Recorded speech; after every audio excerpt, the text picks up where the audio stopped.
अचानक कैस की अम्मी की तबीयत बहुत ज़्यादा खराब हो जाती है। कैस के अब्बू रफ़ीका साहब तुरंत कैस को फ़ोन करते हैं और कहते हैं, कैस, तुम्हारी अम्मी की तबीयत बहुत बिगड़ गई है, तुम जल्दी घर आ जाओ। ये सुनते ही कैस तुरंत लैला को ऑफिस से लेकर घर लौट आता है। वो जल्दी से अपनी अम्मी को गाड़ी में बिठाता है और अस्पताल ले जाता है। डॉक्टर तुरंत इलाज शुरू करता है। कैस परेशान होकर अपने भाई हमीद को कॉल करता है, हमारे अस्पताल आ जाओ, अम्मी की तबीयत बहुत ज़्यादा खराब है। हमीद उसी वक्त अस्पताल पहुंच जाता है। वो कैस से कहता है, भाई, मेरे दोस्त ने धोखे से मेरा सब कुछ छीन लिया है, मेरी फैक्ट्री बंद हो गई है और मुझे एहसास है कि मैंने अम्मी और अब्बू के साथ बहुत गलत किया। अब मुझे अपनी गलती पर बहुत अफसोस हो रहा है। इस पर कैस कहता है, भाई, सब ठीक हो जाएगा और अम्मी की तबीयत भी जल्दी सही हो जाएगी। तभी डॉक्टर कैस के पास आता है और कहता है, आपकी अम्मी की तबीयत बहुत नाजुक है, आप लोगों ने कोई टेंशन मत दीजिए। ये सुनकर कैस और हमीद दोनों अम्मी के कमरे में जाते हैं।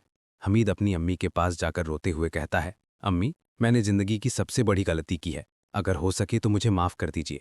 उसी वक्त रफीकत साहब कहते हैं, हमीद, तुमने ये कभी नहीं सोचा कि तुम्हारे बूढ़े अब्बू और अम्मी कैसे अकेले जिंदगी गुजारेंगे, लेकिन तुमने अपनी बीदी की बात मान ली। इस पर हमीद और कयास दोनों एक साथ कहते हैं, अब्बू, अम्मी, अब आप टेंशन मत लीजिए, हम सब भाई पहले की तरह एक रहेंगे और आपको कभी अकेला नहीं छोड़ेंगे। ये बात सुनकर रफीकत साहब और उनकी बीवी दोनों बहुत खुश हो जाते हैं।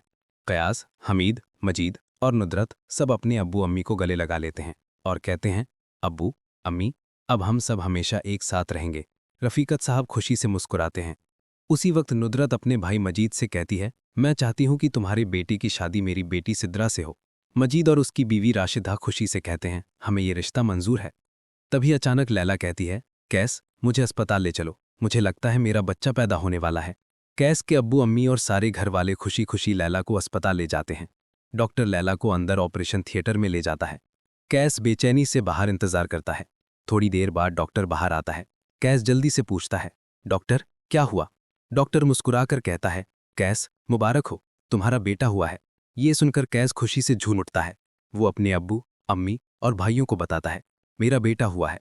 सब लोग खुशी से उछल पड़ते हैं और कैस के साथ लैला के कमरे में पहुंचते हैं। कैस लैला से कहता है, तुम्हें बहुत बहुत मुबारक हो। लैला मुस्कुराकर कहती है, हम अपने बच्चे का नाम क्या रखें? इस पर रफीकत साहब कहते हैं, कैस, मैं तुम्हारे बेटे का नाम सुल्तान रख रहा हूं। लैला मुस्कुराकर जवाब देती है, ठीक है अब्बू, जैसा आप चाहें, हमें मंजूर है। इस तरह कैस का पूरा घर फिर से एक हो जाता है। रफीकत साहब और उनकी बीवी बहुत खुश होते हैं। घर में फिर से हंसी और मोहब्बत लौट आती है। और अगर आप जमा तकसीम ड्रामा की अगली कहानी सबसे पहले देखना चाहते हैं तो हमारे चैनल को लाइक, सब्सक्राइब और शेयर जरूर करें।